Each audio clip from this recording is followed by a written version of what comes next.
How to fix voicemail notification not working in phone 4a. First of all, turn off do not disturb. Open setting now. In setting, scroll down, click on sounds and vibration.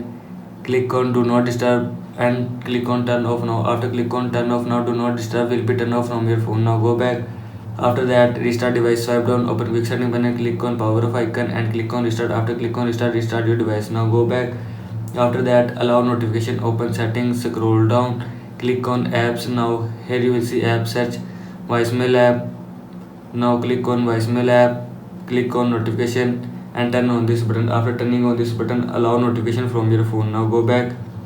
After that, reset all setting, open setting, scroll down, click on system, click on reset option, click on reset device setting and again click on reset device setting. All setting will be reset from your phone. This is how you can fix voicemail notification not working in phone 4a. I hope so you like this video and thanks for watching this video.